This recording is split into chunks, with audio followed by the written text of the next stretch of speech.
설순의 식구가요, 목사님 댁에 식사 초대를 받았대요. 그래서 가서 하여튼 잔치국수를 먹었는지 라면을 끓여 먹는지는 모르지만 하여튼 맛있게 식사를 끝내고 이제 목사님 잘 먹었습니다. 다음번에는 저희가 초대할게요. 이렇게 이제 하고 다 인사를 마치고 나오는데 철수가 아빠한테 묻는 거예요. 아빠, 아까 식사하실 때 왜 기도하셨어요? 집에서는 안 하셨잖아요. 그러고 물어보는 거예요. 그러니까 평소에 식사 기도를 안 하던 아빠인데 목사님 댁에 가서 이제 식사를 초대받아서 하게 되니까 목사님 눈치가 보였던지 어쨌든지 하여튼 식사 기도를 하고 밥을 먹었나 봐요. 그러니까 아들이 그걸 보고 물어본 거예요. 그랬더니 아빠가 대답하는 말, 야 임마, 우리 집에서는 아빠가 번 돈으로 음식을 만들어서 먹잖아. 그런데 오늘은 목사님에서 공짜야. 그러니까 감사 기도를 당연히 해야지. 해야 되고 말고 공짜니까. 그래서 이제 감사 기도를 했다. 그런 우스갯소리가 있어요. 여러분, 공짜 너무 좋아하지 마시고 하여튼 모든 일에 감사할 수 있는 우리 믿음의 가족들이 다 되실 수 있기를 예수님의 이름으로 간절히 축복합니다. 할렐루야. 자, 오늘 1절을 보시면 여호와는 나의 목자시니 내게 부족함이 없으리로다 이렇게 말씀하셨는데, 여기서는 우리가 주목해서 보셔야 될 게 시제를 좀 중요하게 보셔야 돼요. 우리 성경에서는 이게 현재인지 미래인지 과거인지 명확하지가 않죠. 그런데 영어 성경에서는 I shall 이렇게 돼 있어가지고 미래를 나타내고 있는 시제로 되어 있습니다. 근데 이게 히브리 문법상으로는 미완료 시제라고 하는 이런 이제 시제예요. 근데 이 미완료 시제라는 건 뭐냐면 과거와 현재와 미래가 다 포함되어 있는 시제예요. 이걸 미완료 시제 이렇게 얘기합니다. 다윗이 이렇게 미완료 시제를 가지고 자신의 신앙을 고백한 이유가 있습니다. 그것은 지난 인생을 이제 살아오면서 온갖 체험을 다한, 그야말로 다윗의 인생이라고 하는 건 뭐 저와 여러분도 마찬가지지만 파란만장한 인생을 살아온 거예요. 그래서 좋은 일도 있었고 나쁜 일도 있었고 억울한 일도 있었고 유쾌한 일도 있었고 또 답답한 일도 있었고 보람찬 일도 있었고 수많은 인생의 이런 고비들과 또 환경들을 지나온 것입니다. 그런데 잘 생각해 보니까 지금까지 살아온 건 뭐냐면 하나님의 은혜 때문이었구나. 이걸 깨닫게 된 거예요. 어떤 환경, 어떤 상황 속에서도 하나님의 은혜가 아니었다면 내가 살 수가 없는 인생이었구나. 이걸 생각했고, 그리고 앞으로 살아가려고 생각해 보니까 하나님의 은혜를 붙들어야 살아갈 수 있겠구나. 이런 마음을 가진 거예요. 그래서 다윗은 하나님 한 분만으로 만족한 삶을 고백하면서 그의 신앙을 하나님 앞에 올려드리는 이런 이제 모습들을 보게 되는 것입니다. 먼저 우리가 살펴볼 것은 다윗의 현재가 어떠한 것이냐. 다윗의 현재는 뭐냐면 지금 나는 하나님 한 분만으로 만족한 삶을 살아가고 있다. 이런 이제 고백을 하고 있는 거예요. 그러니까 다윗에게 있어서 행복의 조건이라고 하는 것은 오직 하나님 한 분이신 겁니다. 인생을 숱한 일들 가운데 터득한 체험적인 고백이라는 거죠. 그래서 이제 하나님을 향해서 나의 목자다 이렇게 이제 고백을 하고 있다는 거죠. 여기서 나의라고 하는 말이 중요합니다. 사람들은 내가 가지고 있는 소유나 권세나 명예나 또 실력이나 경험이나 이런 외적인 조건들이 나에게 행복의 요소다 이렇게 이제 생각을 해요.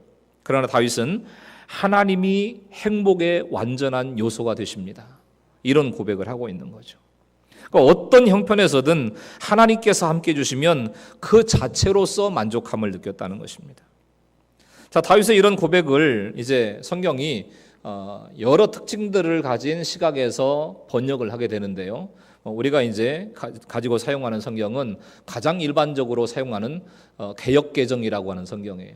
그런데 공동번역이라고 하는 성경을 보니까 시편 23편 1절을 어떻게 번역했냐면 같이 읽습니다. 시작. 아쉬울 것이 없어라. 또 표준 세번역에는 주님은 나의 목자시니 내게 아쉬움이 없어라. 진짜 그렇다는 거죠. 그러니까 하나님 한 분만 있으면 충분하기 때문에 아쉬울 게 없다는 거예요. 내 인생 가운데 아쉬울 게 없다. 하나님이 우리와 동행해 주시면 일생을 책임져 주시기 때문에 나는 아쉬울 게 없다. 만족한다. 그러니까 하나님 한 분만으로 지금 만족하고 있는 현재의 삶을 다윗은 살고 있다는 거죠. 한 목사님이 다른 교회 이제 헌신 예배 설교 부탁을 받았어요. 한 금요일쯤 돼가지고 거기에 이제 전사님이 전화를 해서 목사님 이번 주 설교신데 본문과 제목 알려주세요. 그랬더니 본문은 시편 23편 1절부터 6절이다. 제목은요 여호와는 나의 목자시니. 그 다음은요 그러면 됐지 더 뭐가 더 필요하냐. 그랬더니 하여튼 알았습니다 목사님. 그리고 이제 그 전화를 끊었어요. 자, 약속한 주일날 그 교회 가서 이제 본문과 제목이 잘 나왔나 이렇게 살펴보니까 제목이 희한하게 나온 거예요. 뭐라고 나왔냐면 여호와는 나의 목자시니 그거면 됐지 뭐가 더 필요해. 제목이 그렇게 나온 거예요. 아이 목사님이 황당한 거예요. 황당한 거예요.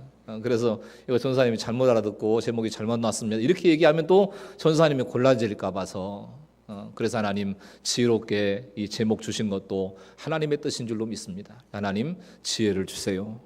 그리고 나서 이렇게 설교했다는 거예요. 사랑하는 여러분, 양은 목자만 있으면 됩니다. 우리도 마찬가지예요. 목자이신 하나님이 우리와 함께 해주시는데 그거면 됐지 뭐가 더 필요합니까? 이러고 이제 설교를 했더니 목사님이 준비해 갔던 설교보다 훨씬 더 은혜가 더 많이 됐다는 거 아니에요? 예. 여러분 그렇습니다. 어린아이에게 엄마만 있으면 되죠. 엄마만 있으면 배가 고프든 춥든 덥든 어떤 상황이 됐든 엄마만 있으면 다 챙겨주잖아요. 다 책임져 주는 거예요. 우리도 마찬가지라는 겁니다. 하나님만 있으시면 돼요. 그래서 참 믿음의 사람들은 한결같이 다윗과 같은 신앙 고백을 합니다. 사도 바울을 보시면 그가 복음을 전하다가 감옥에 갇혀요.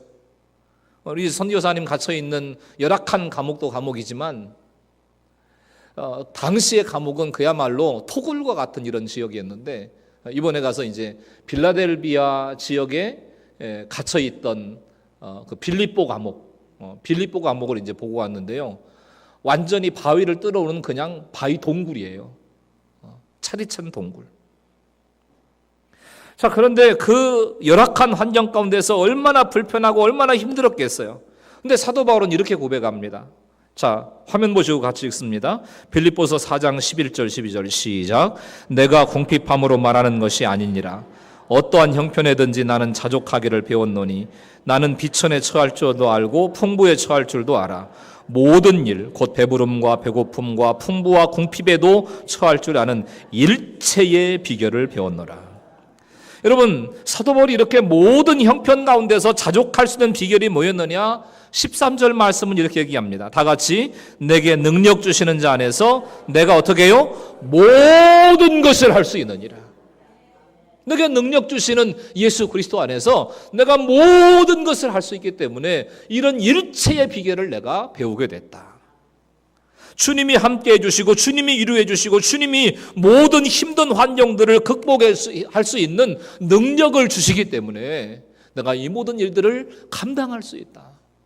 감옥 속에서 이렇게 고백하고 있는 거예요. 다윗이 그랬습니다.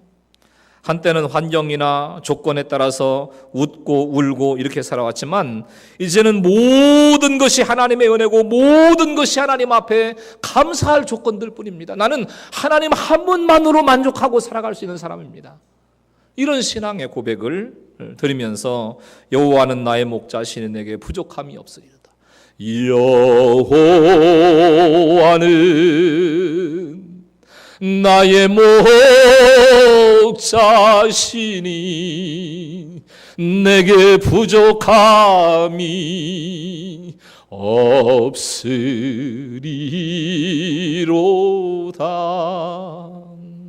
할렐루야. 아멘을 조금 더 크게 했으면 그 뒤에도 했을 텐데. 자, 그러면 다윗의 과거는 어땠느냐? 다윗의 과거는요, 하나님의 인도와 하나님의 보호와 그리고 궁극적인 승리의 삶으로 다윗을 인도하신 것을 본 거예요. 2절을 보니까 그가 나를 푸른 풀밭에 누이시며 쉴만한 물가로 인도하시는도다. 푸른 풀밭과 잔잔한 물가는 영육 간의 풍성한 은혜를 의미하고 있는 것입니다. 하나님의 평안과 풍요 가운데 인도에 오셨다. 내 인생의 과거를 이렇게 말씀하시는. 그리고 하나님께서 목자로서 양을 돌보듯 자신을 보살펴 오신 그 은혜 앞에 감사하는 삶을 살아가는 거예요. 또 우리가 여기서 놓치지 말아야 될 장면이 뭐냐면 양들이 풀밭에 누워 있는 모습이에요. 그가 나를 푸른 풀밭에 누이시며, 이 부분 목사님이면서 기독교 문학 작가인 필립 켈러라고 하는 목사님이 양과 목자라고 하는 책을 쓰셨어요. 근데 이분이 아프리카 선교 사역을 하는 선교사님 가정에서 자랍니다. 선교사님의 자녀로 아프리카에 살다 보니까 뭐 양들도 많이 보고 짐승들도 많이 보고 이렇게 이제 보고 자란 거죠. 그리고 호주에서는 8년 동안을 양을 기르는 목장을 운영을 해요. 그러니까 8년 동안을 양을 기르는 일을 하셨으니까 양의 생태에 대해서 너무너무 잘 아는 거죠. 그래서 그런 경험을 바탕으로 해서 시편 23편을 해석을 한 겁니다. 근데 거기에 어떤 내용이 나오냐면 양이 눕는다라고 할 때 그냥 벌렁 뒤로 이렇게 우리가 잠자는 것처럼 이렇게 눕는 게 아니라 편안한 자세로 이렇게 엎드리든지 아니면 비스듬하게 편안하게 이렇게 기댄대요. 이걸 이제 양이 눕는다 이렇게 표현을 한다고 하는데, 자, 이렇게 양이 풀밭에 누울 때는 몇 가지 조건이 갖춰져야 된답니다. 하나는 일이나 사자 같은 맹수가 주변에 없어야 된대요. 이 맹수가 주변에 노리고 있으면 직감적으로 이 상황을 파악을 한답니다. 동물들은. 그래서 두려움 때문에 소화도 안 되고 기진맥진하고 다 힘이 빠져버린다는 거예요. 그러니까 맹수가 주변에 없어야 되고 또 다른 양들과 싸움이 없어야 된다네요. 이 양이 잘 싸운대요. 생각보다. 둔해서 순한 줄 알았더니 잘 싸운답니다. 그리고 몸에 벼룩이 없어야 된대요. 벼룩들이 많아가지고요. 이게 가려우면 굉장히 힘들어 안 됩니다. 그리고 물과 이제 목초가 충분해야 된다는 겁니다. 그러니까 양이 그 풀밭에 이렇게 편안하게 눕는 상태는 어떤 상태냐면 아주 최상의 상태. 최상의 평안, 마음의 평안과 안정감을 느끼고 있을 때 풀밭에 엎드리거나 비스듬하게 눕는다는. 안 그러면 앉지도 않고 눕지도 않는다는 거예요. 그런데 이 모든 조건이라고 하는 것은 사실은 한 가지죠. 여러 가지 조건인 것으로 보여지지만 딱 한 가지 조건인 거예요. 뭐냐면 목자가 함께 있어주는 거예요. 목자가 함께 있어주면 맹수가 가까이 못 해요. 목자가 함께 있어주면 이제 다른 양들과 싸움도 말릴 수 있고 또 몸의 벼룩도 제거할 수 있고 또 푸른 초장과 또 시원한 물가로 잔잔한 물가로 인도해 주니까 먹고 마실 거 걱정이 없으니까 최상의 평안의 상태를 유지할 수 있다는 거예요. 만사오케이죠. 근데 반대로요, 등이 땅에 닿고 다리가 허공에 들려서 뒤집어지는 상태가 많답니다. 근데 놀라운 건 뭐냐면 공포에 질려가지고 막 일어나려고 버둥거리는데 양은 한번 뒤집어지면 자기 스스로 못 일어난다네요. 못 일어난대요. 그래서 저도 이제 양떼 목장을 가서 한번 뒤집어 놔보려고, 양을. 자기 혼자 일어나나 못 일어나나. 꼼짝을 못 한답니다. 다행히 목자가 발견을 해서 다시 일으켜 세워주면 다행이지만 그러지 못할 경우에는 그대로 이제 질식하거나 또 탈진하거나 해서 죽을 수 있는 이런 상태가 된다는 거죠. 그러니까 2절에서 눕는다라고 하는 말씀은요, 진짜 평안한 상태, 아무런 걱정이 없는 상태, 이런 상태를 얘기하는 거예요. 그리고 3절에 내 영혼을 소생시키시고 자기 이름을 위하여 의의 길로 인도하시는도다 이렇게 말씀하셨는데, 영혼을 소생시킨다라고 하는 말씀은 그 영혼을 살려서 새 생명을 주신다 이런 뜻이고, 의의 길은 바른 길인 동시에 축복의 길이라는 거예요. 바른 길인 동시에 축복의 길로 인도해 주시겠다는 거예요. 그리고 양은 이렇게 약한 존재이기도 하지만 대부분이 다 고도근시래요. 고도근시. 제가 고도근시거든요. 제가 생긴 거는 장동건이보다 약간 못생겼지만 이게 시력이요. 좀 그래가지고 이제 안경을 제가 썼으니까 여러분 눈도 보이고 코도 보이고 웃는 것도 보이고 그렇게 보이죠. 이렇게 하면요. 누가 왔는지도 몰라. 예. 형체만 보여요. 형체만. 뿌연 형체만 보여요. 그러니까 양들이 이런 고도근시인 거예요. 고도근시. 또렷하게 사물이 안 보여요. 그러니까 길을 찾다가 길을 잘못 들고 길을 잃어버리는 경우도 많고, 그래서 서로 바짝 붙어가지고 그 촉감을 가지고 이제 무리를 지어서 이렇게 가는 거예요. 양이 시력으로 바라보고 가는 게 아니라 우리도 마찬가지예요. 인생은 누구나가 초행길이죠. 10대도 초행길이고 70대도 초행길인 거예요. 혹시 한 번 살고 부활하셔가지고 두 번째 살고 계신 분이 계신가요? 모두가 초행길인 거예요. 그러므로 바른 길, 축복의 길이 어딘지 몰라서 늘 방황하는 겁니다. 막 돈이 최고인 줄 알고, 사람이 최고인 줄 알고, 내 경험과 내 능력과 내 힘이 최고인 줄 알고, 이게 바른 길이고 이게 축복의 길인 줄 알고 끊임없이 달려가지만 그것 때문에 위험해지고 그것 때문에 죽는 인생이 얼마나 많은지 몰라요. 무너지는 인생. 그래서 성경은 사람이 자기 생각으로 인생길을 가다 보면 낭패를 당하기가 쉽다라는 사실을 말씀하면서 잠언서 14장 12절은 이렇게 말씀합니다. 자, 화면을 보시고 또박또박 같이 읽습니다. 시작. 어떤 길은 사람이 보기에 바르나 필경은 사망의 길이니라. 어떤 길은 사람 보기에 바른 길처럼 보이고 축복된 길처럼 보이고 옳은 길처럼 보이는데 필경은 그 길이 사망의 길이라는 거예요. 그래서 우리에게는 목자가 필요한 겁니다. 안내자가 필요한 거예요. 목자이신 하나님은 우리를 완벽하게 인도하시는 우리의 안내자이시고 우리의 인도자이시고 우리의 목자가 되시는 것을 믿으시기를 축원합니다. 그 하나님께서 우리를 바른 길로 축복의 길로 인도해 주시겠다는 거예요. 시편 119편 105절 말씀 다 같이 시작. 주의 말씀은 내 발의 등이요 내 길의 빛이니이다. 하나님께서 인도하신다. 자, 4절입니다. 내가 사망의 음침한 골짜기로 다닐지라도 해를 두려워하지 않을 것은 주께서 나와 함께 하심이라. 주의 지팡이와 막대기가 나를 안위하시나이다. 목자는 양을 푸른 풀밭과 잔잔한 물가로 인도합니다. 그게 목자의 본래의 마음인 거예요. 그런데 계절이 바뀌고 한 군데서 이제 양들을 이렇게 관리하다 보니까 풀들도 다 이제 없어지고 그러면 다른 장소로 이동을 해야 되잖아요. 이동하는 가운데 캄캄한 골짜기를 통과할 수도 있고 험난한 길들을 지나야 될 수도 있는데 목자의 인도가 없으면 웅덩이에 빠지든지 천길낭떠러리로 떨어지든지 길을 잃든지 이럴 수 있다는 거예요. 그러나 목자가 함께하면 두려울 게 없다는 겁니다. 때로는 맹수가 출몰하기도 합니다. 그러나 목자에게 지팡이와 막대기 있어 괜찮아요. 지팡이는 인도하는 도구요, 막대기는 맹수가 나타날 때 대적하는 도구인 것입니다. 그래서 목자의 인도와 보호를 받고 있다. 이런 고백을 하는 거예요. 이게 바로 다윗의 과거의 인생의 모습이었다는 겁니다. 우리도 마찬가지입니다. 여러분, 지금까지 살아오시면서 수많은 죽을 고비들을 넘어오셨죠. 때로는 사고 때문에, 때로는 이제 우리의 인생의 질병 때문에, 위기 때문에, 가난 때문에, 괴로움 때문에, 관계 어려움 때문에 너무너무 어려운 삶을 우리가 살아왔는데 결국은 도와주셨고 생각하지 못한 방법으로 하나님 나라를 건지시고 살리시고 또 주의 능력 가운데 믿음 안에 서도록 우리를 세우시더라는 거예요. 그래서 하나님은 진정한 우리의 인도자시고 보호자시다.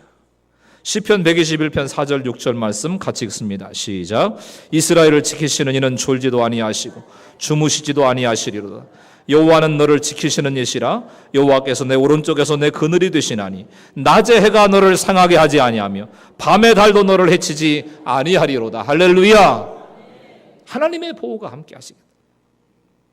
그러니까 목자이신 하나님은 우리를 이렇게 살뜰하게 보호하시고 인도하시고 보살펴 주신다는 겁니다. 그래서 고난이 많은 인생이었지만 결국은 승리하게 하셨다. 내 과거 인생의 모습들도 여전히 역시 바라보면 하나님의 인도하심이고 하나님의 도우심이었다라고 고백하고 있는 것입니다. 그리고 5절 말씀을 보니까 주께서 내 원수의 목전에서 내게 상을 차려주시고 기름을 내 머리에 부으셨으니 내 잔이 넘치나이다. 여러분 아시는 것처럼 다윗에게는 원수들이 얼마나 많았습니까? 그런데 그 수많은 원수들이 보는 눈앞에서 잔치상을 차려주시겠다는 거예요. 그리고 내 잔이 넘치나이다 이렇게 고백하는 이 한마디가 다윗의 인생을 총정리하는 한마디의 고백인 겁니다. 간증인 거예요. 너무너무 감사하고 너무너무 감격스러운 장면입니다. 하나님은 목자가 되셔서 저와 여러분에게도 이렇게 역사하셨고 역사하실 줄로 믿습니다. 기대하시기를 축원합니다. 믿으시기를 축원합니다. 때로는 고난과 역경 가운데서 힘들어하고 몸부림쳤던 때도 있었죠. 받은 상처 때문에 밤잠을 못 이루고 아파하고 힘들어했던 상황들, 또 한동안은 경제적인 가난 때문에 어떻게 해볼 수 없는, 아이들은 자라나고 학교는 가야 되겠고 돈은 없고, 돈이 없는 정도가 아니라 먹을 걸 걱정해야 되는 이런 상황도 많이 겪어오셨잖아요. 그러나 결국은 승리케 하셔서 오늘 맥주감사에 올려드리는, 또 이 같은 예배 올려드리는 승리의 날을 오늘 이곳에 세우신 줄로 믿습니다. 또 사도 바울의 고백 그대로인 거예요. 로마서 8장 28절 말씀에 우리가 알거니와 하나님을 사랑하는 자 곧 그의 뜻대로 부르심을 입은 자들에게는 모든 것이 어떻게 해서요? 합력하여 선을 이루시느니라. 그리고 앞으로도 계속해서 이 같은 은혜를 우리에게 허락해 주신다. 이런 약속을 말씀하시고 계시는 거예요. 그래서 다윗의 미래를 보셔야 되는 겁니다. 다윗의 미래는 승리의 확신과 천국의 소망인 겁니다. 다윗은 이렇게 좋으신 목자 하나님을 믿기에 앞으로 남은 인생도 걱정하지 않습니다. 미래를 바라보면서 당연히 승리할 것을 확신해요. 그리고 결국에는 천국에 들어가서 영원한 복락을 누리고 살아갈 것을 소망합니다. 그래서 6절 말씀에 뭐라고 말씀합니까? 내 평생의 선하심과 인자하심이 어떻게 한대요? 반드시 누구를 따라요? 나를 따르리니. 신실하신 하나님이 늘 함께 해주시겠다는, 이걸 나는 확신하고 살아간다는, 신실하신 하나님 나를 함께 해주신다. 하나님 그런 분이세요. 평생 우리를 보살펴 주시는 분, 우리를 보호해 주시는 분인데 모태에서 백발의 때까지. 진짜 가슴 두근거리는 말씀이 있더라고요. 성경 말씀은 항상 새로운 것 같아요. 자꾸 읽고 해도 항상 새로운 것 같아요. 자, 이사야 46장 3절 4절 같이 읽습니다. 시작. 야곱의 집이여 이스라엘 집에 남은 모든 자여 내게 들을지어다. 배에서 태어남으로부터 내게 안겼고 태에서 남으로부터 내게 업힌 너희여, 너희가 노년에 이르기까지 내가 그리하겠고 백발이 되기까지 내가 너희를 품을 것이라. 내가 지었은즉 내가 업을 것이요 내가 품고 구하여 내리라. 할렐루야.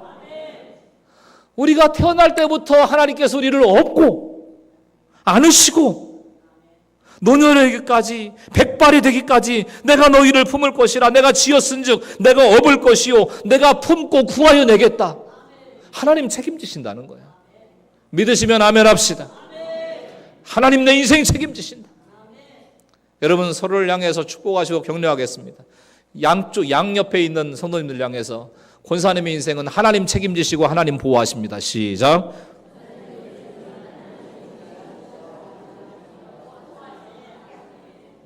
할렐루야. 사도 바울이 복음을 전하다가 감옥에 갇혀서 이제는 하나님께서 순교의 잔을 마시게 하시겠구나, 이 순교의 순간을 예감합니다. 그러면서 기록한 유언적인 서신이 디모데후서예요. 그 마지막 부분에 이런 고백이 나옵니다. 디모데후서 4장 18절 말씀에 주께서 나를 모든 악한 일에서 건져내시고 또 그의 어디에 들어가도록? 천국에 들어가도록 구원하시리니. 천국을 확신한 거예요. 천국 가기 직전까지 자신을 지켜주실 것을 믿고 고백하고 있는 것입니다. 여러분, 이렇게 신실하신 하나님이 나의 목자신데 뭐가 걱정이고 뭐가 염려고 뭐가 두렵고 뭐가 근심이 되시겠어요? 오늘 살아가는 수많은 사람들이 먹고 입고 마시고 살아간 일들은 뭐 60년대 50년대 이때보다 훨씬 나아지셨잖아요. 그런데 얼마나 힘들게 살아가시는지 몰라요. 너무 외로운 분들도 많고 너무 가슴에 상처를 많이 안고 살아가시는 분도 많아요. 이유가 뭐냐면 목자이신 하나님을 아직 못 만난 거예요. 적금 통장은 나의 목자시니, 아파트 집문서는 나의 목자시니, 나의 가게는 나의 목자시니, 돈 잘 버는 나의 아들은 나의 목자시니, 이렇게 살아왔는데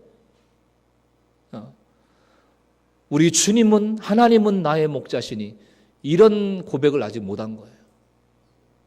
그러니까 두려운 겁니다. 염려와 걱정이 많은 거예요. 여러분, 교회를 다녀도요, 개인적으로 하나님은 나의 목자신에게 부족함이 없습니다. 이 하나님을 체험하지 못하면 교회를 얼마나 다느냐, 이게 중요한 게 아니에요. 어떤 분은, 제가 이런 분 봤습니다. 교회를 30년 다니셨어요. 직분도 권사님 정도 되신 분이세요. 하루는 근심의 빛을 띄우면서 저에게 와서 고민을 하시는 거예요. 목사님, 진짜 천국이 있어요? 이거를 교회 30년 다니면서 고민하는 거예요. 어떤 때는 하나님이 계신 것 같고, 어떤 때는 하나님이 안 계신 것 같고.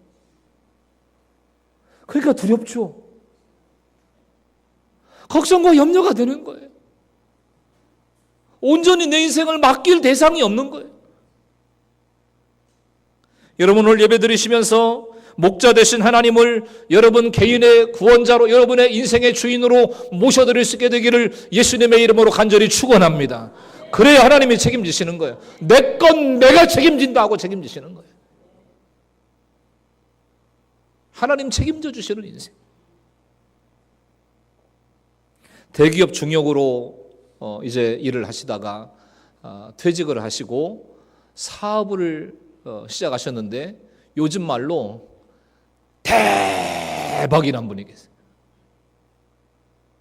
이분은 일이 뭐냐면, 다른 일들은 다 직원들에 맡겨놓고 이분이 하는 일은 은행에 가서 입금하는 일. 그것도 바쁘대. 시시각각으로 막 들어오는 돈을 막 입금해야 되니까. 그런데 이분이 10년 전에 파킨슨 병에 걸린 거예요. 파킨슨. 그분 말로는 일단 그 병에 걸리면 생존율이 뚝 떨어진대요. 4년 내 사망률 40%, 10년 내 사망률 80%, 거의 다 죽는다는 거죠. 파킨슨.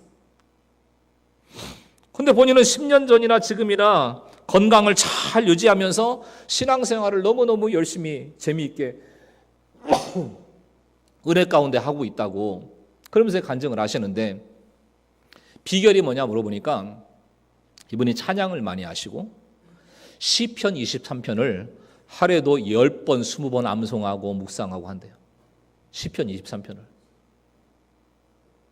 그래서 그 무슨 이 시편 23편의 주문이 있냐, 주문. 그러면서 이제 제가 조금 의구심을 가지고 이렇게 봤는데, 또 이게 놀라운 게요, 역사적으로 보면 진젠돌프라고 하는 신학자가 있어요. 그러니까 정신과 의사이면서 신학자인 분이신데, 이분이 정신과 상담, 정신과 치료를 받으러 오시는 분들에게 처방을 했는데 희한한 처방을 했더라고요. 시편 23편을 10번 읽어라. 시편 23편을 30번 읽어라. 증상에 따라서. 그런 처방을 한 거예요. 근데 희한한 건 그 처방을 했는데 굉장히 많은 사람들이 효과를 보고 호전되고 심지어는 완벽하게 치료되는 사람들도 있었던 거예요. 그러니까 한번 저는 우리 성도님들에게도 한번 해보시라고 그래야 되겠다. 심각한 질병이나 마음의 불안이나 또 이제 정서적인 어려움 때문에 이제 힘드신 분들은 시편 23편을 막 끊임없이 한번 읽어보세요. 안 할 거니까 아멘도 안 하시네. 그러니까 목사가 강단에서 해보라고 한번 해보세요. 약 쓰는 것보다 훨씬 빠를 수 있어요. 약 쓰는 것보다. 그래서 다 나으시면 그냥 입 딱 씻고 지나가지 마시고, 목사님 진짜 그렇게 했더니요 좋아졌어요, 이런 얘기하셔서 입으로 시인하고 간증도 좀 하시고. 우리 교회도 그런 역사를 부어주실 줄로 믿습니다. 반드시 하나님의 치유와 회복을 주시고 승리를 주신다는 거예요. 다윗의 남은 생애뿐만 아니라 이제 결국에는 천국에 들어가서 영생 복락을 누릴 것을 소망하는데요. 6절 뒷부분에 보니까 내가 여호와의 집에 어떻게 해요? 영원히 살리로다. 내가 여호와의 집에 영원히 산다. 맞습니다. 예수님 믿는 성도는 죽음이 와도 괜찮아요. 왜냐하면 죽음은 어디예요? 또 마음에 안 드시는만. 자, 예수 믿는 사람은 죽으면 어디예요? 천국이에요. 죽으면 천국입니다. 자, 보겠습니다. 잠언 14장 32절 말씀 시작. 악인은 그의 환난에 엎드러져도 의인은 그의 죽음에도 뭐가 있어요? 소망이 있느니라. 무슨 소망입니까? 천국 소망이 있는 거예요. 천국 소망. 그러니까 죽음이 두려운 게 아니에요. 죽음이. 근데 예수님 안 믿는 사람들은 죽음이 두렵죠. 그러니까 어떻게 해서라도 조금이라도 더 살아보려고 막 홍삼을 짜서 잡수시고, 막 미꾸라지 탕을 막 해서 잡수시고, 막 개구리 잡아 드시고, 막 어떤 분은 또 비암, 막 뱀을 드셨더니 막 눈이 막 초롱초롱해지셨대. 어떻게 해서라도 막 1년이라도 더 살아보시려고. 120살까지 사시기를 바라는데, 근데 건강하게 사셔야지. 안 그러면 그게 복이 아니더라고요, 보니까. 건강하고 믿음으로. 자, 예수님도 약속하십니다. 요한복음 14장 1절 2절 말씀에 너희는 마음에 근심하지 말라. 하나님을 믿으니 또 나를 믿으라. 내 아버지 집에 거할 곳이 많다. 그렇지 않으면 너에게 일렀으리라. 내가 너희를 위하여 거처를 예비하러 가노니. 천국에는 거주할 집, 예수님만 이제 예비해 놓으신 집이 많고 하나님 함께 계시는데 그곳은 눈물도 질병도 죽는 것도 애통도 없는 곳이라는 거예요. 그런데 그 천국에 가는 길은 오직 하나, 예수 그리스도. 요한복음 14장 6절 말씀에 예수께서 이르시되 내가 곧 길이요 진리요 생명이니 나로 말미암지 않고는 아버지께로 올 자가 없느니라. 예수님을 통하지 않고는 아무도 올 수가 없다. 여러분, 이런 확신이 있으면 죽음이 하나도 두렵지 않게 느껴질 줄로 믿습니다. 오히려 하나님 나를 부르시는 그날 영광스러운 하나님의 천국에 안기게 허락하여 주옵소서. 우리 예배 때도 그런 얘기 잠깐 했어요. 우리 고 임용순 권사님 이제 한참 아이들 결혼시키고 뭐 손주들 보고 이렇게 하면서 좀 인생의 진수를 누릴만 하신 연세잖아요. 63세니까. 63세. 안타깝죠. 또 제 마음속에도 내가 더 하나님 앞에 뜨겁게 기도하고 히스기야의 목숨을 건 기도를 해서 좀 살려낼 수 없었을까? 이런 이제 목회자로서의 자책, 또 안타까움, 이런 모습들이 있더라고요. 그럼에도 이 안타까운 마음과 슬픔 가운데서도 거기에만 제가 머물지 않는 이유는 권사님이 조용하게 신앙생활 하신 분이지만 그분의 심령 가운데 예수 그리스도의 생명이 들어있기 때문에 천국 가신 거 저는 확신합니다. 천국 가서 만나면 되는 거예요. 어차피 이 세상은 나그네 길, 나는 다만 나그네. 다 떠날 사람들입니다. 한국교회 역사 가운데 위대한 인물 중에 한 분이 최권능 목사님이라는 분이세요. 이분이 원래는 한학자였어요. 한학자. 한문 공부하는. 그리고 이제 관직에 있었는데 이분이 아마 조금 이제 뭐 욕심이 생겼는지 어떤지 모르지만 공금을 횡령을 좀 이렇게 한 거예요. 이게 발각이 돼가지고 귀양살이를 합니다. 근데 그 귀양살이 하는 그 기간 동안에 전도를 받아가지고 예수님을 영접하게 됐어요. 너무너무 예수님의 은혜가 감사하고 구원받은 은혜가 너무나 놀랍고 해서 이제 귀양사회를 마치고 평양신학교에 이제 들어가서 신학을 합니다. 그리고 목사 안수를 받아요. 성령의 능력을 체험한 후에 전도에 열심을 내는데 이분 전도는 여러분 잘 아시는 것처럼 두 마디예요. 예수 천당 불신지요. 그러니까 이제 반면은 아줌마들 옆에 가서도 예수 천당 불신지요. 막 깜짝 놀라. 막 집에 가서 이제 주무시는데 막 귓가에서 그 소리가 들리는 거예요. 예수 천당 불신지요. 그러니까 교회 안 나갈 수가 없어가지고 또 막 교회 나가시게 되고. 수많은 사람들이 예수님을 영접하고 구원받는 일이 일어났는데 이런 놀라운 역사들이 일어나는 것을 바라보고 길선주 목사님이 장대원교회 길선주 목사님이 무슨 얘기를 했냐면 이 최건도 목사님 본명이 최봉성 목사님이거든요.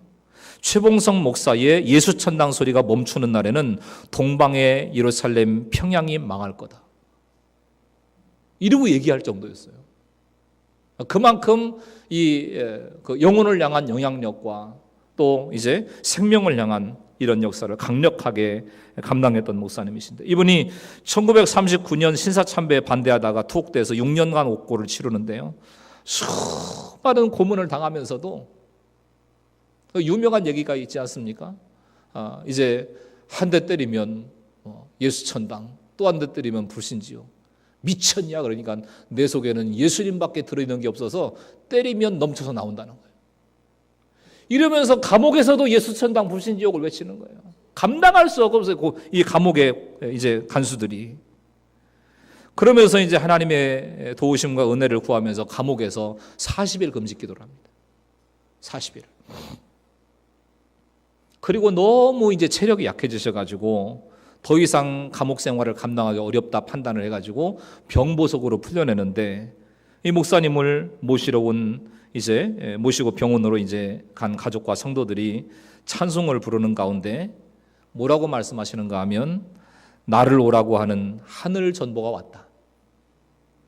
나를 오라고 부르시는 하늘 전보가 왔다. 이 말씀을 남기고 천국에 가셨다는 거예요.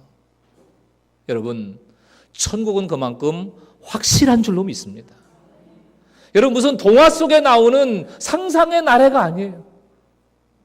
어떤 실화에서 얘기하는 가공한 만들어내는 세계가 아닌 것입니다. 여러분, 수많은 우리의 신앙의 선배들이 이 천국의 소망을 가지고 천국의 확신을 가지고 믿음을 지켜냈고 복음을 증거했고 모든 어려움과 고난과 핍박과 아픔을 이겨냈을 뿐만 아니라 심지어 죽음까지도 뛰어넘은 줄로 믿습니다. 이게 천국의 소망인 거예요.